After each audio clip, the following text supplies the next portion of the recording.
back to the channel. So, sorry I haven't posted it in a while, but yeah.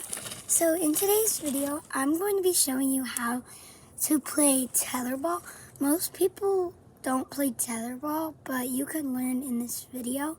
I'm super excited to make this video, so let's just get right into it. So first thing is you gotta get a tetherball.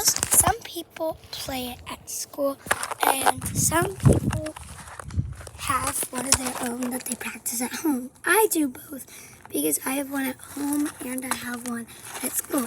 So I have my tetherball right there, and I will be showing you how to play. So first thing to do is you grab onto the ball. So if you're a righty, you would go this way. But if you are a lefty, you could start going this way. But if you're a lefty, you can go that way. But righties can also start out that way too, like my friend does that. So yeah. So basically, you want to grip your hand like that. Some people do it with like that, but I do it like this.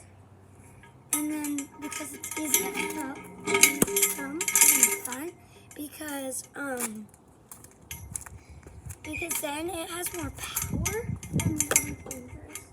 So if you catch it like this, that's a ropey.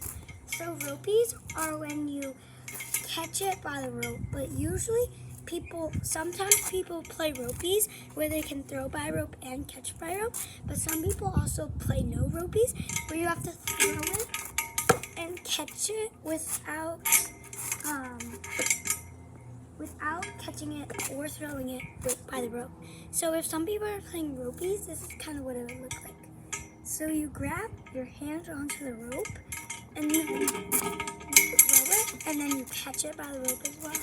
Some people play that, but most people don't because they don't want their ball to break. Because usually when you do ropies too much, your ball is gonna break.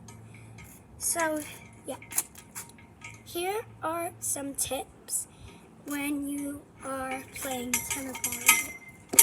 So you've already learned the basics, so I'm just gonna be telling you a few more. So basically, when you're going against good people that are kind of hard to beat, I wouldn't suggest going really hard like that, because then you have a chance of missing the ball, and then the other person has a chance of winning. Here's what I would do if you're going against people that are good. I would go at nice and soft speed. I mean, it can still be hard, it can be soft. I would rather go a little more harder because then they don't have a big chance of getting the ball. But while you go soft, they have a chance of getting the ball, because sometimes when you go too soft, you just aren't looking, so then you probably miss the ball. So I would do like medium pace. I would go medium, but also if you want to practice going hard, then you can go hard on people that aren't great at tetherball. Like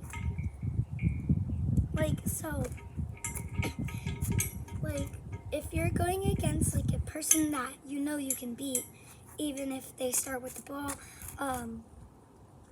you can go hard because, I mean, it's practice, and if they get the ball, you could probably have a chance of. So here's like a little example. You can go like that, and sometimes when you want to practice going hard, you just let it go around again because you're going so hard. So let me show you kind of something like that. That's what I've been doing for a while if you go too hard. Here's another tip when a person is just about to finish. So I would not try to go for it when they're finishing, because usually when they're finishing, they're going hard, so you don't have a chance of getting the ball. So I wouldn't go for it. I would try to go for the ball on different times, because if you try to get it, then you have a chance of getting your body stuck like in the rope. So I wouldn't suggest going for it, but if it really isn't that hard, then I mean you can have a shot, but I would just recommend not doing it because you have a chance of getting your thing. So another thing that you can do is that when you're about to finish, go really hard, like I just said. So like go really hard so like the other person doesn't have a chance of getting it, because they could get like their things, like their bones, like their body parts stuck in it, like I was just talking about. So like this. And usually the pole is bolted into the ground, like if you're at a school or something. I have it on a tire because it's like homemade, so that's why it's kind of shaking. But usually you would go a little harder if it wasn't if it wasn't shaking, it would go around faster and harder. So yeah. Also, so if you have mastered going on your normal side like that, then I would suggest practicing your other side. Like, so you can get better at both sides. If somebody is going your good way, then I would suggest practicing your other way so you can get better at that if somebody takes your good way. So you can still throw it when you get your thing. So for lefties, some people kind of go like this with their left hand if they're lefty, and then they throw it like that. But you don't really want to throw like that because it is a ropey. So as you see, you want your thumb to go first, but when you're going like that, your thumb goes last, and your thumb usually controls the ropey. So from the back of it, it would go like that. And when it like spins like that, it's usually a ropey. But you're pretty lucky if you don't get it called a ropey. And also same thing on the other side, it is a ropey. So I'm just gonna do a quick example. And you don't want to do a ropey because when you do a ropey, you have to give the other person the ball. Here's another thing that you want to do when you're playing tetherball. You don't want to try to step on the other person's side because usually there's like a circle, then a line in the middle where the pole is. You don't want to step over that line because then you have to give them the ball.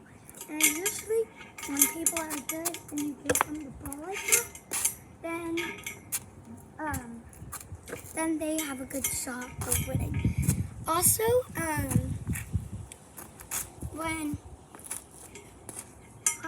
when you are about to finish the game by circling it around, if it's really low, I would suggest to pull it up like that.